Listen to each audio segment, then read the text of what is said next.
What's up everybody, I'm the Mangoose, you are awesome, and today I'm going to be talking a little more about Ethereal Clash of Souls. For those of you unfamiliar with Ethereal, it's a new third-person MOBA from Undying Games.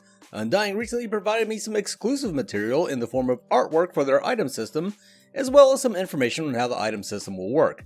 Without further ado, let's take a look at 5 of their items.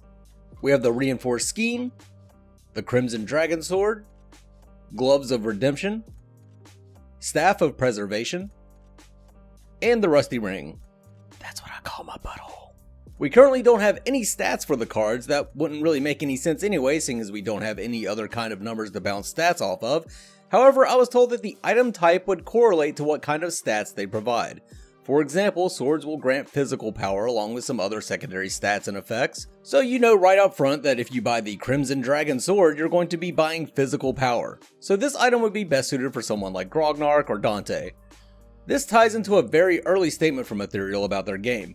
They want everything to be meaningful. If you have a shield, you should be able to use it. If you have wings, then you should be able to fly. And apparently, if you equip a sword, it should increase your physical attack damage.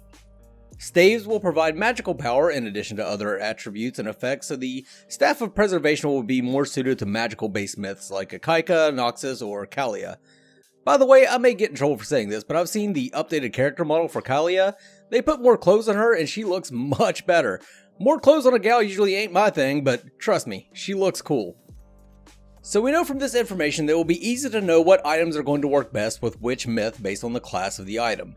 We can also see from these pictures that each item has a tier assigned to it and each tier has its own color. I don't know if this means that you will buy one item and then upgrade it into a different item, but that makes the most sense to me, especially with the Rusty Ring being a tier 1 item. I imagine you could polish it up to become an even better item as a tier 2. That's all conjecture though, I don't know for sure. While Ethereal strives to revolutionize many MOBA mechanics, it seems they'll be going with a pretty standard item shop. I think this is probably a good idea. Keep the subsystems familiar while applying innovations to the gameplay itself. Something else I was told about the items is that they will tie into the lore of the game in some way, shape, or form. As always with Ethereal, they do everything possible to pay attention to every little detail in what they do. Crimson Dragon Sword is a cool enough name in a vacuum, but it will be even cooler if there's some meaning behind it. Speaking of attention to detail, have you ever seen items in any other MOBA that are so incredibly beautiful? All of these items will be rendered down from 2048 to 138 pixels in the game's UI. It's nice that they went into such detail with a much larger resolution so that it looks even better when you see them in game. And that's the essence of why I'm so hyped for Ethereal. No, I haven't seen gameplay, and yes, most of what they have planned is over the top ambitious. But everything they have shown us so far has been so meticulously crafted. The level of detail and integration that they've applied to the item art isn't the exception for Undying, it's the rule. The hero renders are top notch, the map is incredibly well done, and the voice lines are better than what we normally see from AAA studios. No, we haven't seen gameplay yet, but it just makes sense to me that they are going to put the same eye for detail, perfectionist attitude, and raw skill into the mechanics of the game. Before I go, I would like to say that at first I was a bit skeptical that they could make some of their planned innovations work. For those of you who don't know, the main mode will be 6v6, the map has lanes that float on top of each other, there are flying heroes, destructible environments, and a slew of other off-the-wall features planned for Ethereal.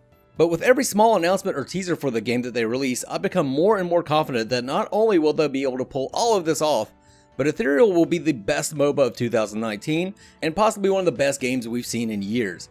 I know I sound super fanboy, and I don't care. Nothing has been able to satisfy my gaming itch since Paragon, and at this point I'm almost 100% certain that Ethereal will be that game that makes me screw up at work because I'm lost in thought about item builds, or lose a ton of sleep because I keep playing just one more game until I realize that it's 3 AM.